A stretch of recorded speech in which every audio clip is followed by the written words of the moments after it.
Hey everyone, and welcome to this deep dive. Yeah. I'm really excited about this one. We've got a great song to dig into. And huge thanks to Dulaxi for sponsoring this deep dive. Their support really helps us keep things going. Absolutely. So what's got you so fired up this time? Well, we're going to be talking about Tonneau's new song, Like Lovers Do.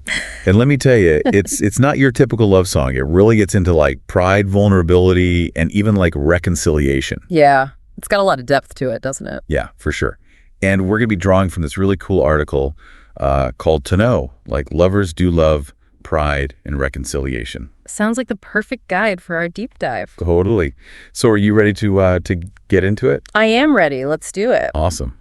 So first things first, who is this Tonneau guy? Well, Tonneau is actually the heart of singer-songwriter Ton van Dijk's music project. Oh, I see. So like a stage name, kind of? Exactly. And his music, it's kind of hard to pin down genre-wise, but I'd say it's this really cool blend of folk, indie pop, even some psalm influences. Wow, that's an interesting mix. Right. It makes for a really unique sound.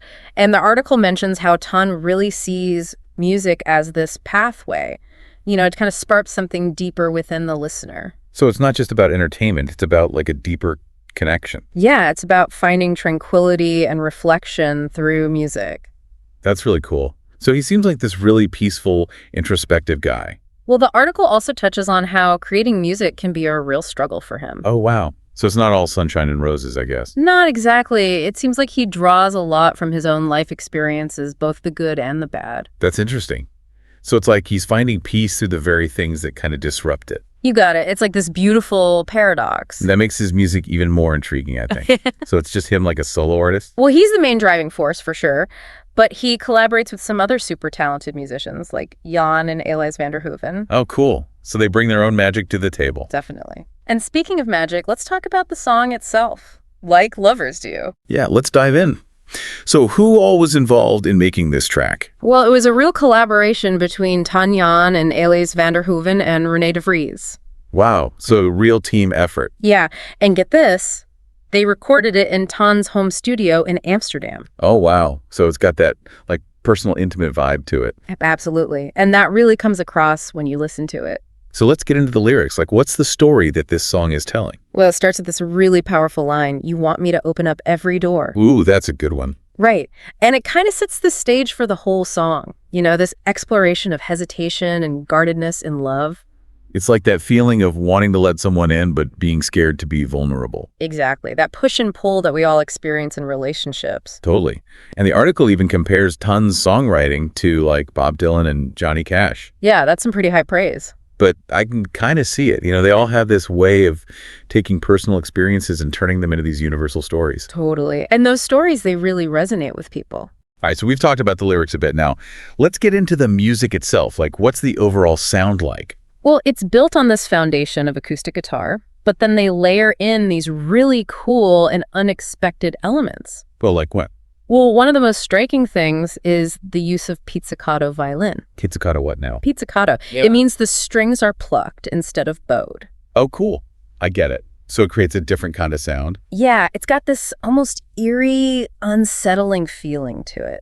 That's interesting. So is that intentional? Like, does it have a purpose? Oh, definitely. The article talks about how it reflects the emotional distance depicted in the lyrics. Wow, so it's like the music itself is embodying the tension of the relationship. Exactly. And it adds this really cool layer to the whole song. I love that. Yeah. So besides the pizzicato violin, what else is going on musically? Well, there's also some vibraphone in there, which adds this like warm, contemplative layer. Ooh, I like that. And then you've got these violins swirling in and out, creating these really cool textures. That's like a whole sonic landscape. It really is. And this is where the production choices become really important. Oh, right. Well, the article describes the production as raw and organic. And you can really hear that. They didn't try to polish everything to perfection. So they embrace the imperfections. Exactly. And I think that's part of what makes it so powerful. It feels real and authentic. And speaking of real and authentic, let's talk about Ton's vocals. Oh, yeah. His voice is something else. What's so special about it? Well, the article describes it as raw and honest. And it's like he's deliberately avoiding that over-singing that you hear in a lot of music today. So he's not trying to show off or anything? Not at all. It's more about conveying the emotion in a genuine way. And does that work? Oh, absolutely. It's so refreshing to hear, and it makes the song even more impactful. I'm definitely intrigued to hear this for myself. So this song, it's about love, obviously. Mm. But is it just another typical love song? Well, not exactly. The article reveals that it was actually inspired by a very real conflict in Ton's own relationship. Oh, wow. So it's got this personal layer to it. Yeah, it's not just a fictional story. It's drawn from his own experiences of pride separation and longing for reconciliation. That's pretty heavy stuff. It is. And it makes you realize how much he's putting of himself into his music. And the article mentioned that he used to be reluctant to write love songs, right? That's right. Yeah. So this is kind of a departure for him. It's like he's finally allowing himself to be vulnerable in his music. Exactly. And I think that makes Like Lovers Do even more significant. It shows how much he's grown as an artist. I'm really digging this whole conversation. Yeah. So we've got this really talented artist who's drawing from his own life experiences to create this deeply personal and moving music. And it's all wrapped up in this beautiful and unique sonic landscape. I can't wait to listen to this song. Me neither. So where do we go from here? Yeah, and it's not just about romantic relationships either. It's like this universal need for connection, that desire to mend things after a conflict. Right, it's about those relationships that really matter to us, regardless of who they're with.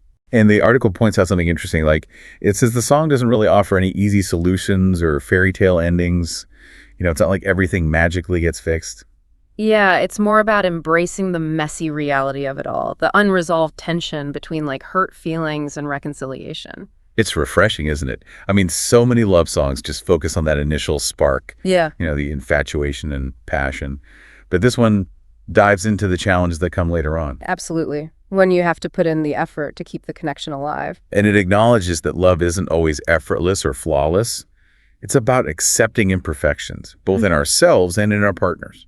And I think that circles back to what we were talking about earlier with Ton van Dijk's hesitation to write love songs. This song feels like a real departure from those typical love song tropes. It's like he's saying, look, this is real life. This is what I'm going through. And chances are we've all been there at some point. Right. It's that raw honesty that really resonates with people. And those production choices we talked about, keeping it raw and organic, that really amplifies that effect. Totally. Especially in a world that's so obsessed with polished perfection. It's like a deliberate act of rebellion. Yeah, it's like they're saying authenticity trumps perfection. Exactly. And that rawness makes it so impactful, so real. It's like we're right there with them. Yeah. Experiencing the emotional turmoil firsthand. And the article even highlights how recording in Tonneau's home studio contributed to that feeling of intimacy. Oh, yeah, like we're eavesdropping on a heartfelt conversation. Exactly. Just raw and unfiltered emotion. And even the lyrics themselves are stripped bare. Take that line, you want me to open up every door. It's so simple, yet so evocative. Right. It speaks to that inherent vulnerability we experience in relationships. It's not just about opening up to another person, but also to ourselves, confronting our own fears and insecurities. That's a really good point. And the song does such a beautiful job of exploring that internal battle, wanting connection, but also wanting to protect our hearts. Yeah, it's about finding that delicate balance. That point where we can be both vulnerable and strong. It's a powerful message. Initially what struck me was how understated and quiet the song is. But the more I listen, the more it grows in intensity. It kind of sneaks up on you, doesn't it? It really does. It's like it draws you in and then just kind of hits you with all this emotion. And the instrumentation enhances that. The acoustic guitar, the pizzicato violin, the vibraphone, they all work together to create this atmospheric soundscape. It's both intimate and expansive at the same time. Yeah, it's like they're painting with sound. Each instrument adds its own unique color and texture. And together they create something truly extraordinary.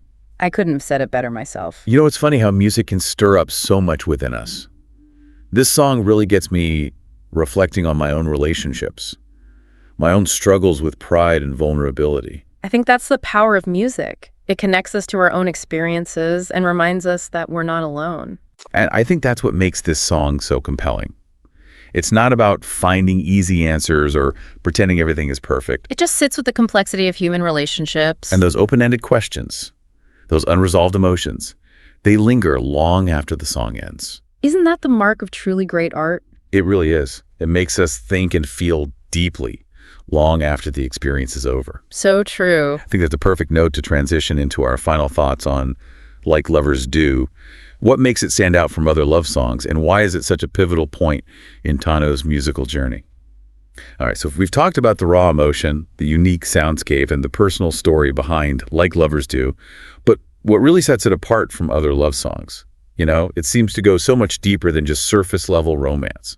Definitely. I think a big part of it is its honesty. It's not afraid to explore those difficult emotions, the bumps in the road that are inevitable in any relationship. It's not afraid to get real, to show those cracks beneath the surface. Exactly. And the article made a great point about how so many love songs focus on that initial honeymoon phase, all the butterflies and excitement, but like Lovers Do, feels different. It's more about those later chapters when you have to make a conscious choice to stay, to put in the effort to nurture the connection, even when it's hard.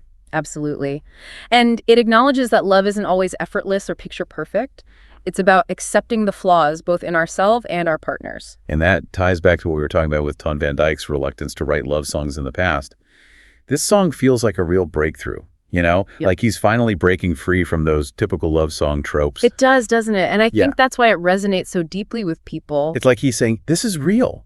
This is raw. This is what love can look and feel like. And that honesty is incredibly powerful. It creates this sense of intimacy and connection with the listener. We're not just hearing a song, we're being invited into a deeply personal experience.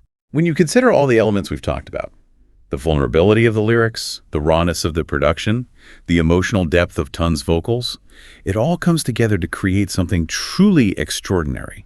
It's more than just a song. It's an experience. It's a journey through the complexities of love. With all its highs and lows. And that's what makes it stick with you.